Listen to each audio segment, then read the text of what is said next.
everybody, and welcome to the 90th edition of the Frank and Stan chat. And it's a blowy day today. We've got sort of various storms have hit the UK, and we're in the sort of midst of the second one, although it's quiet at this moment in time in Manchester. I assume it's quiet where you are, Stan. Yeah, it's blue skies actually. Yeah. I just hope this. I mean, I'm pretty certain that storm's going to arrive, but actually, this could be egg on face, couldn't it, for these scientists? But anyway, good morning, Wendy Taylor. How are you? Good morning. I'm well, thank you. Good. We don't have blue sky. We have very blustery weather and increasingly hard rain, shall we say? Yeah, it started as a little drizzle and now it's pelting down. So where are you based? I'm in Wiltshire, just into the Ribble Valley in Lancashire. Oh, right, lovely. And how do you? Because you know Stan, don't you?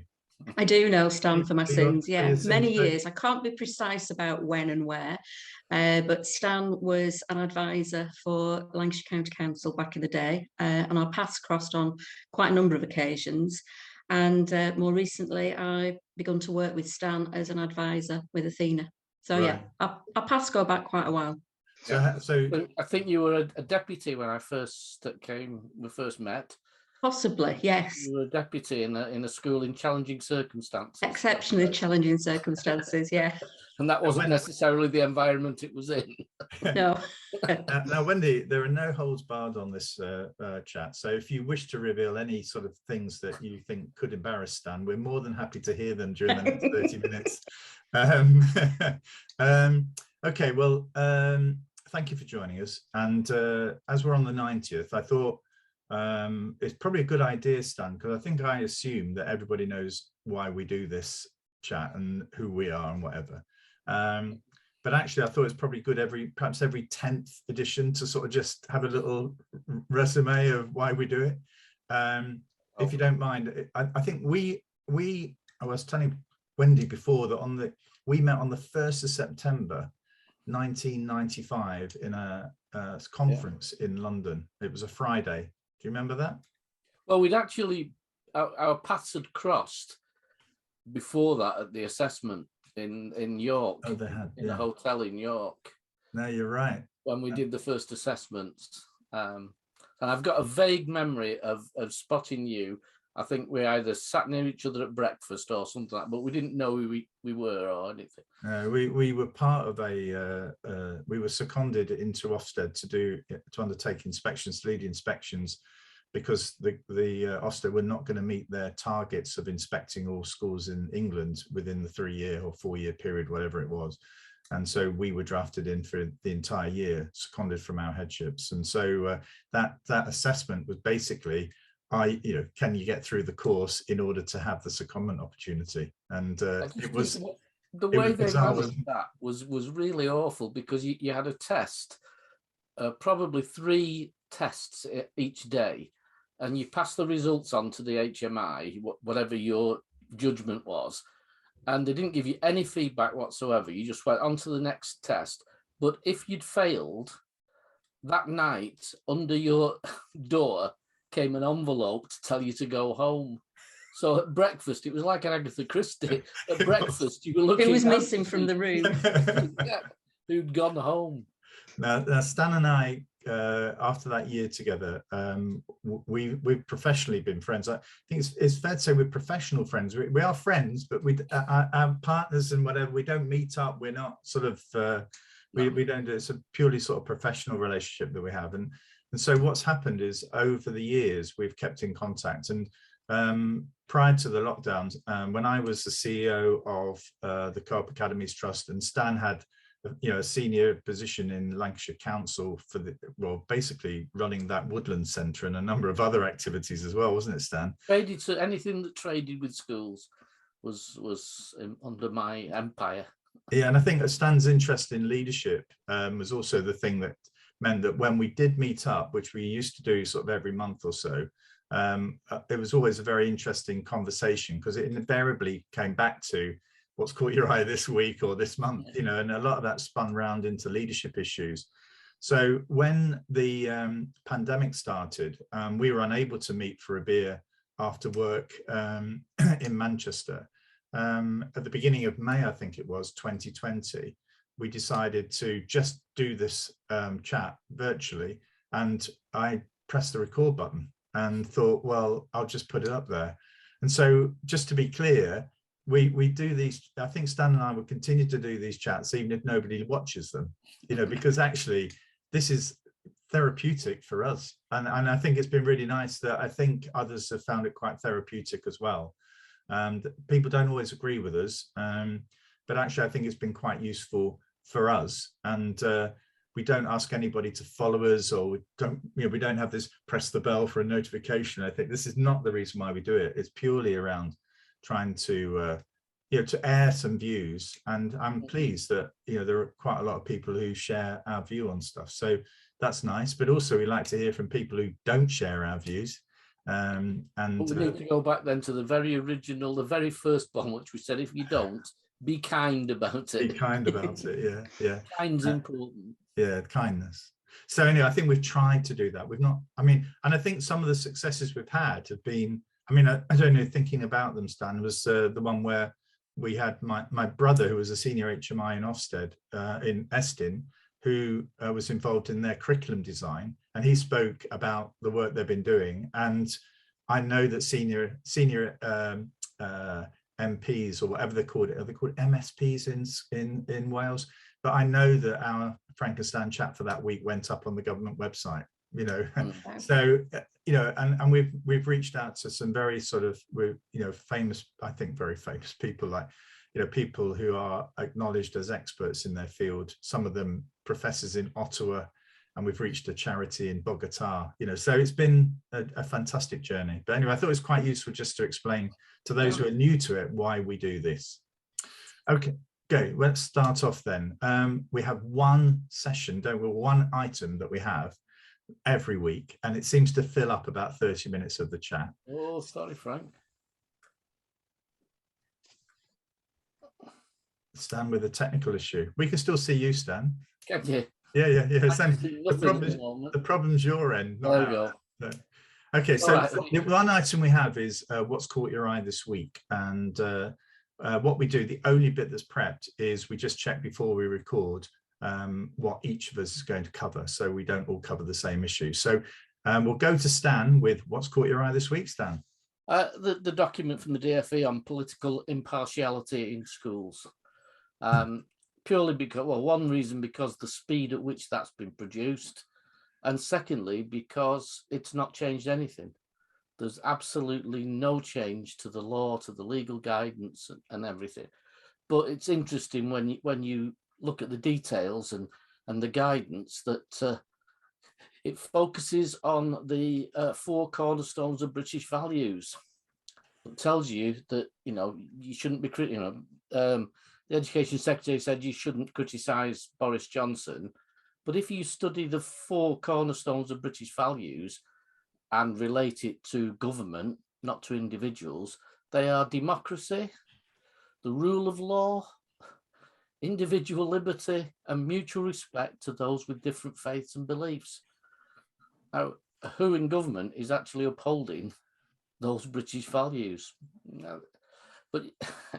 But we mustn't criticise individuals, but you can, according to the guidance, you can teach younger children about significant political figures, including those who have controversial and contested legacies. So you can talk about the Prime Minister, but only factually. So factually about democracy, we've got a few things that didn't go quite right with the Vote Leave campaign in terms of democracy. Rule of law, proroguing the Parliament. How many times, you could go on, but legally you can do all that. But what you mustn't do is engage with people who want to bring down democracy or other extreme political views. It's really interesting, because I remember when, it's funny, I was saying to Wendy beforehand how you can remember some events in your life with absolute clarity.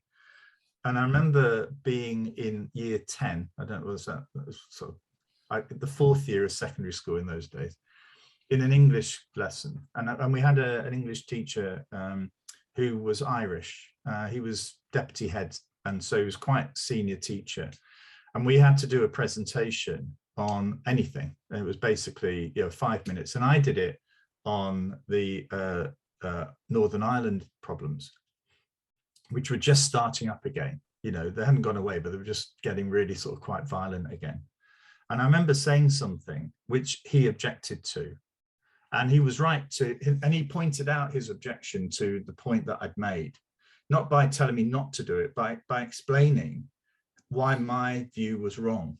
And I still remember that to this day, that actually he felt that my presentation was favouring the British government over the Irish, over the Southern Ireland government. And actually he did it in such a way that well, let's face it, that was good teaching. I can still remember it today.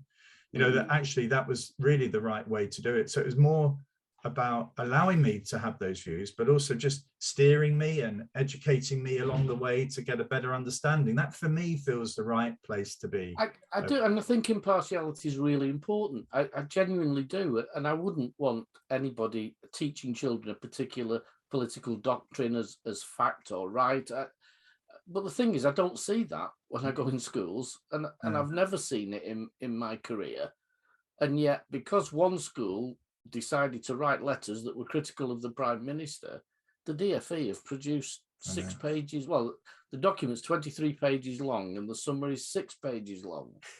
And they've produced that quicker than they had the guidance for COVID. Yeah. I wonder why they've done that. Yeah, why could it possibly be that suddenly we need to remind people that we shouldn't be criticising individuals or being biased about political agenda? Is that something, Wendy, you've encountered? I mean, this doesn't seem to me to be a topic that I'm hearing people talk about very much. Not at all. Not at all. And Stan's right. I mean, it's stating the obvious, isn't it? It's reiterating what's happening in every other school, bar the one that seems to have prompted the action. Yeah. I mean, I don't know whether I'm proud to be woke. I don't know what woke actually means, but actually it does make you feel as well, that this is all part of a much bigger campaign against, anything that sort of seems to smell of something that is not what the government likes, and I think that's a really dangerous place to get to, isn't it? I really love the press now to interview, is he called Dowden? Oliver Dowden. To ask him questions like, so do you think it's important that we keep an eye out for discrimination? Yes. Do you think we should watch it? Yes. But basically, you are woke. You are the thing you've just protested and said. Because woke is actually a very positive description of people making sure that we live together in harmony.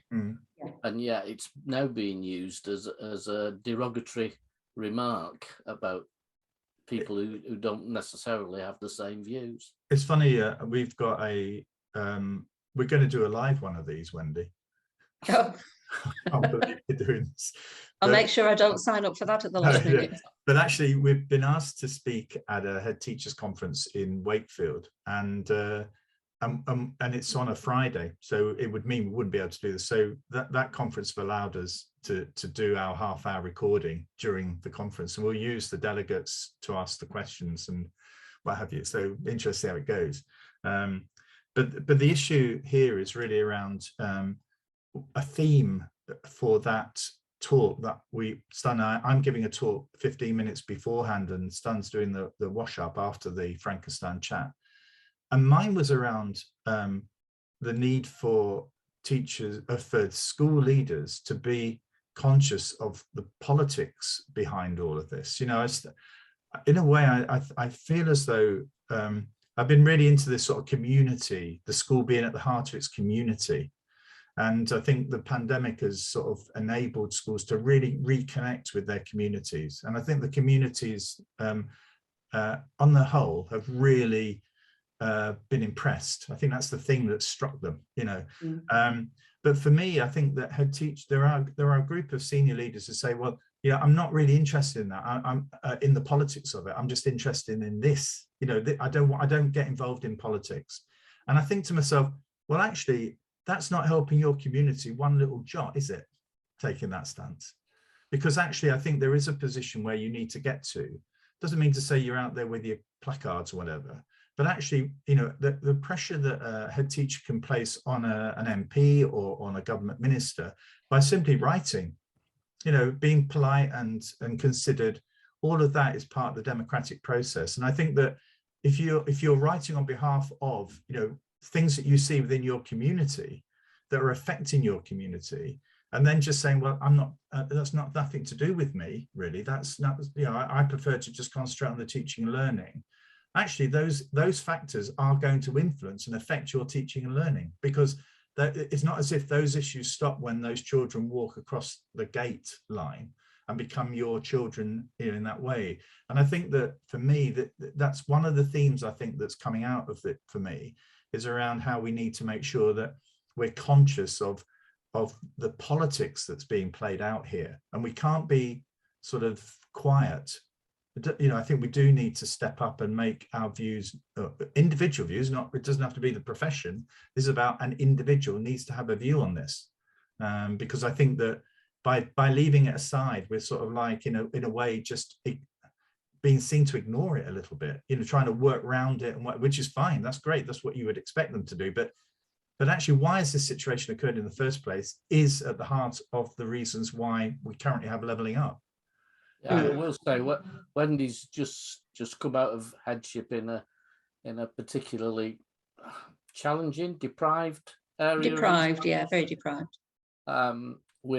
With all the things we've talked about, Frank, in terms of families being in poverty, families not being able to access online teaching, etc.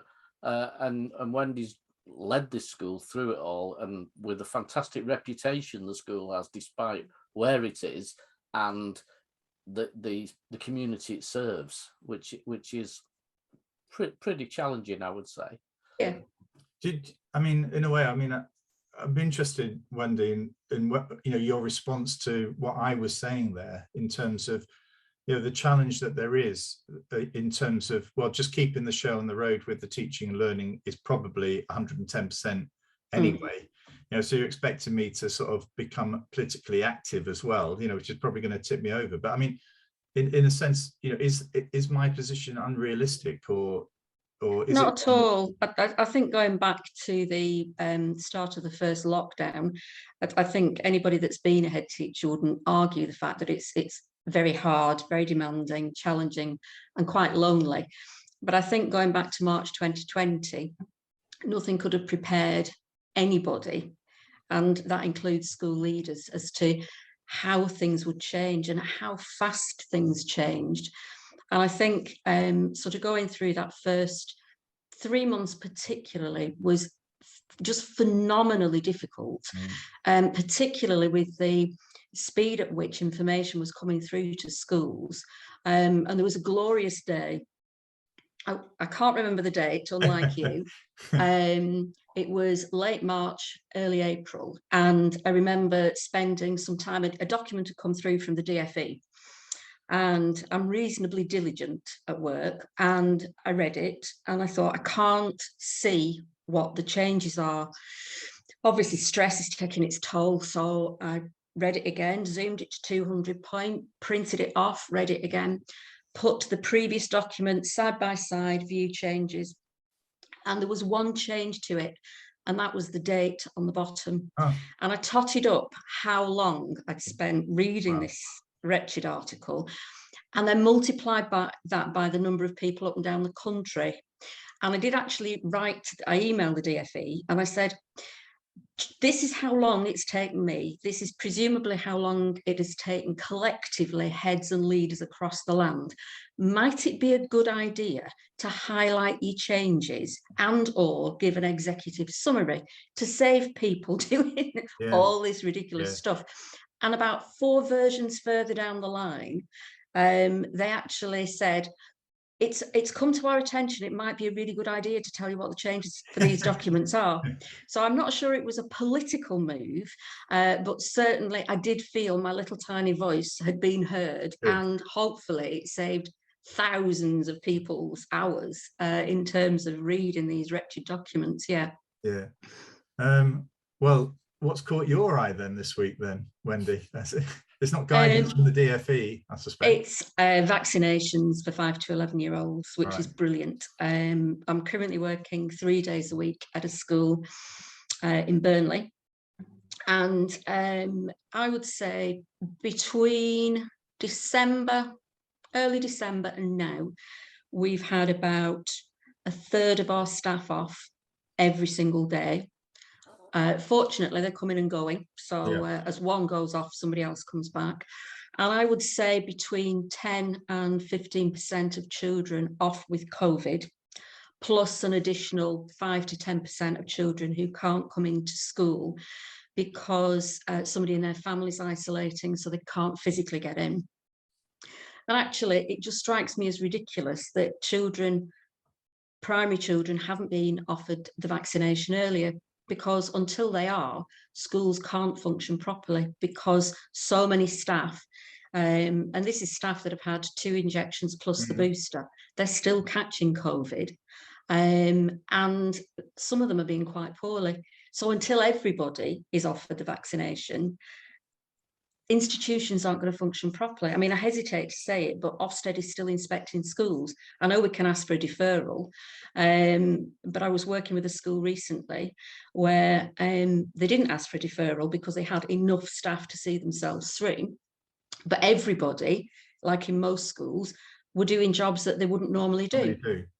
So, you know, we know in primary schools, you always get a focus on early reading and phonics. So the year 1 teacher, I think it was being observed teaching phonics. So they moved a year 5 teaching assistant to make sure she got some support. And the year 5 teaching assistant didn't have the correct enunciation of a particular sound, and the school was heavily criticised for it. And you think, for goodness sake, you know, this is a bit of a turmoil going on. So I think for me, the vaccination process is going to be particularly important. And my background is in primary, but particularly for colleagues in early years, I think they're really, really, really struggling. If you're working with 2-year-olds that don't know how to cough into the crook of their arm, etc., etc., I'm hoping it will make a difference, certainly to primary settings. Yeah, my daughter is a year 2 teacher, and so she had COVID last week, so she's extremely clinically vulnerable, and her husband is a teacher, year 6 teacher, and we had the crazy situation where Philippa had COVID, her husband had COVID. But actually, because India, their 3-year-old didn't, she could go in. It was only a matter of time before she had COVID. Only a matter of time. She was sort of like, and every time we took India to the gate for nursery, you know, they said, you know, what's the and he felt like saying, well, yeah, she hasn't got it yet, but it's only she will do. She might have by the time she comes home. Yeah, I know. Yeah. And actually, you know, it's just you know, a really sort of crazy situation. And I think it is all the stuff around, you know, the vulnerability of some staff. This is the thing that worries me about the sort of release back to normal sort of stuff. You know, actually, you know, is it 2 or 3 million people, you know, are clinically vulnerable to all of this, you know, and actually this is affecting what they do because the rest of us aren't actually taking sufficient regard or making sufficient regard for, you know, the risks that we carry towards other people, you know. I mean, it's just anyway. It was I was interested yesterday. We went doing the weekly shopping yesterday, and I would say 95% of the shoppers where we were wearing masks. Excellent. Which was really sort of good in a way, because previously there's been almost a generational thing I've seen. People my age seem to be wearing masks. Yes. Younger people don't seem to be and I thought, well, we're at the point of saying you don't have to wear them now in shops. It is a choice. But for some reason in that particular shop, the people who were there were all taking some protection or protecting others, whichever way you look at it. I now look at it, I'm wearing the mask to protect me. Yeah. But I hope that because I do remember, again, clarity of thinking about things that have happened, but I do remember being in London just before the pandemic. This was sort of like, you know, before the Wuhan thing had even sort of blown up, and thinking about the number of Chinese or Asian students who were wearing masks at the time, thinking, oh, you know, thinking of this, well, you know, I mean, we all get a cold, don't we? But actually, I hope that, you know, when in the future we have colds, or, you know, that actually we think about there's no sort of social harm wearing a mask to ensure that you don't pass a flu or cold on somebody else. You know, I mean, it has really brought all of that. So some good stuff from this might come out, you know, in terms of what's socially the right thing to do when you've got an infection. I think, Frank, that we went to a concert on the weekend that the lockdown was announced on the Sunday. I think it was announced. So we went into Manchester to a concert, and there were some girls outside, some Asian girls who were all masked up. And although I think that when we'd been for a drink beforehand, the tables had all been wiped down, and people were aware and conscious that there was this risk. We hadn't seen any mask wearing, and we did look at it and go, wow, you know, they must be really frightened of what's happening. Do they know more than we know? Kind of. It's a matter of course, isn't it? You pick up your keys, you pick up your phone, and you pick up your mask before you go out. I'm looking though at some very scruffy masks at the moment. Something's gone into my mind. I'm thinking, how long has that mask been in your pocket for? But anyway, do you know what? We're getting on for 27 minutes. It's amazing how quickly this all runs by. But what's caught my eye is a very regular theme around. It's linked to levelling up, but it's also linked to equity. So this is the digital divide that exists, and it exists primarily or mostly in some of our poorest communities, where they don't have decent broadband access and they don't have a decent device to use it. And I was really struck this week, or today, I saw a tweet from Steve Chalk, the CEO, I think, of its Oasis multi-academic trust. They've got 33,000 students in their trust. And the schools that they have in the Southwest, they're not in school today. But he made the point that all of them have just immediately used the iPad devices that they've given to all 33,000 children.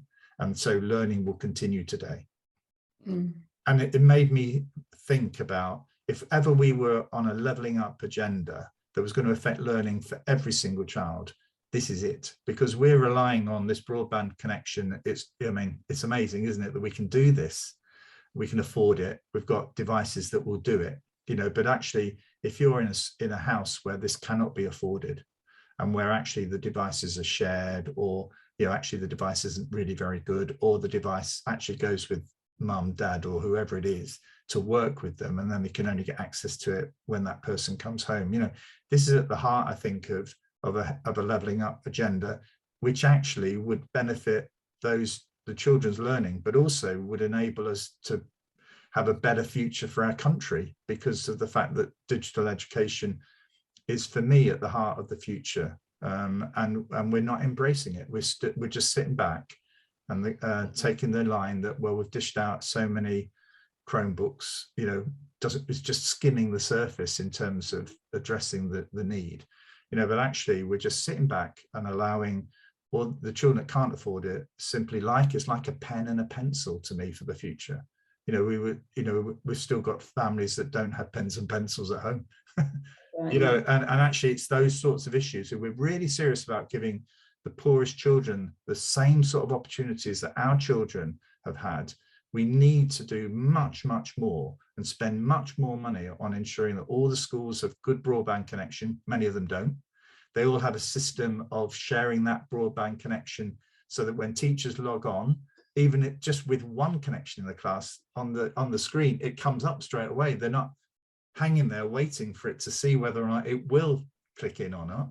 Yeah, and we need children need to have a device that they can take with them. And you know, that for me is levelling up, rather than just a fancy new cinema or hotel in the centre of town. You know, I mean, this to me gets to the heart of what I think is levelling up. And so I say, well done, Steve Chalk. Well done to that trust. investing 30 money in ensuring that children in their trust, every single one of them has an iPad and it goes home with them. Well done. But you're right, it depends on the broadband connectivity in each household as well. It does. You know, where I was until recently, we could lend children iPads, laptops, and we did. But for an awful lot of them, they had no way of connecting. So it was mum's phone, but that had limited data. So if you've got 6, 7 children and they're all wanting it, then rightly, perhaps, the older children have access first. And when the data runs out, the data runs out. So, yeah. And there was an interesting idea before Stan comes in, just so I forget it. Oh, it's going to be the same thing. From well, somebody said to me, well, why don't we have, well, we've known each other so long, Stan, it's probably, is this, I mean, actually, I have to say, Stan, when we used to work together and we'd have this sort of inspecting together, we stay over for a meal. Basically, Stan and I ordered the same meal.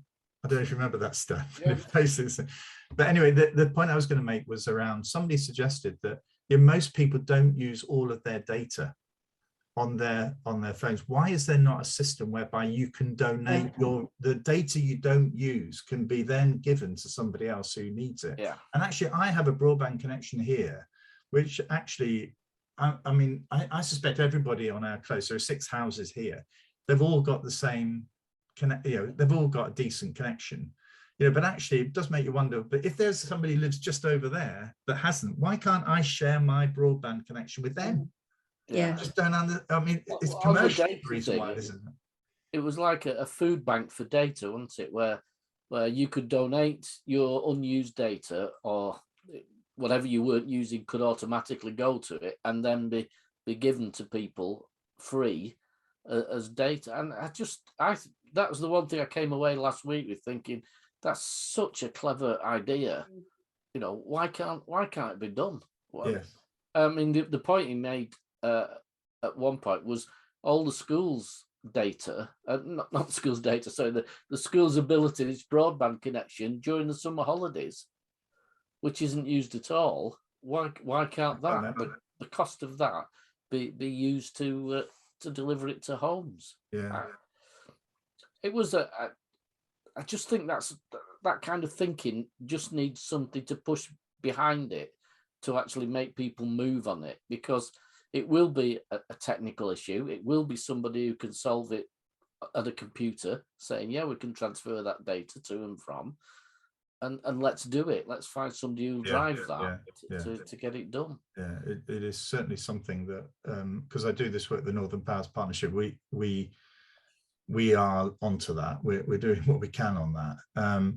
But it just while we're on this, I mean, because we've only got a couple of more minutes, but it was the National Tutoring Programme, and what that means for recovery, or whatever term we want to use to describe where we're at the moment. It was really heartening. There was we were very keen. I remember writing a paper in March 2020 about mentoring, and so we ended up that paper going into the DfE, and it was sort of morphed into tutoring, which is probably something that ministers could understand a little bit better, but Sheffield Hallam took on this initial paper and have used or trained up their graduates to actually be mentors for local schools in and around Sheffield and Barnsley, and an evaluation paper came out for this Grow mentoring programme this week, and it shows how effective that's been. It's working and it's growing, whereas we've got a national tutoring programme which is on its last legs. I don't know what you think, Wendy. I mean, bear in mind you're probably closer to this, but I mean, how easy has it been to use that programme? I hate to say that we haven't, in either the school that I was at and the school that I am now. We've used the funding to do 3 things. 1, provide before, after school tuition for children using teaching staff. 2, our own teaching staff. 2, using high-level teaching assistants and teaching assistants to provide additional work before, after school, and sometimes at lunchtime. And 3, in the school that I'm working currently, employing additional staff to come into school either to release class teachers to work with their own children or to work with groups and individuals during lesson time. Right. But So we've not used the NTP scheme. Right. Well, why didn't we just give the money to schools? Because every primary school that I know would go down that model of saying, let's have people we know, people who know us, people who know the children. Let's keep it consistent, and we'll use the money to promote it in that way. And instead, we've got large organisations involved that take a slice. I don't know what slice they take, and make a mess of things, because it doesn't work on that sort of national. It was interesting on the Hallam project. What I think from that evaluation was the fact that it was local graduates. So there was, in a sense, these were young people who spoke the same language. Actually, they knew what the shopping centre was in Sheffield. You know what I mean? I think they've all felt as though they've been able to connect, because there's something as simple as the accent as well. The sort of terminology, the way, and actually the fact that a lot of those graduates know the secondary schools that they're supporting. And so in a sense, there's that sort of it's not as if it's being done to you from somewhere afar. There's that sort of feeling of local people trying to help other local people, I think, is at the heart of why the Grow Mentoring Programme has really worked. I visited America some years ago to look at teaching, and in the secondary school there, at the end of every session, one particular school, the students sat in groups of 4 or 5 to talk through the lesson, to make sure that they understood as a group what they'd been taught that day. Oh, wow. And I thought that was really fascinating. So I sat down with a group and said to them afterwards, so what did you get out of that? And one girl said, well, I didn't understand most of the lesson, but in this conversation, I now know, because they talk in words that I understand. That's what she said. They talk my speak, and now I get what's been going on in the lesson. So for me, the most important part of most lessons is the 10 minutes at the end where we review it as a group of students. Yeah. I just thought it was really, really powerful. Well, we had well over 35 minutes, and Wendy, you were worried about how, what we would talk about and how it would be. I mean, has it been okay for you? Have you enjoyed it? Been great, fascinating. Right, well, this is a normal Frankenstein chat, totally unscripted, and we've got through what's caught our eye this week with 3 items and an additional sort of National Tutoring Project programme rolled into it as well. What are you going to say, Stan? No, nothing. I just think, what was it, 35 minutes? Yeah, it's over that. It feels as though about 10, 15. Yeah. And we would say, if there's anybody out there who would like to join us, because it's not quite as scary as you think, just reach out to us, and we're more than happy to try and book you in. And I think we've got very few slots now up to June, when I think Stan might be having a couple of weeks off. And I'm looking, Stan, at whether or not to have a replacement. I knew those that 2 weeks, I knew that happened. Yeah, I don't know yet. And by chance, I won't get the link for the next one. I know how it works. But anyway, thank you. Wendy. Again, thanks to Wendy, who did drop in at the last minute as our guest that was going to be on has got COVID. So I hope Graham's okay. You felt a bit. Thanks, Wendy. I know you. My pleasure. Were dropped in it. Anyway, so hopefully, all being well, we'll see you all next week. And once again, thank you for joining us today.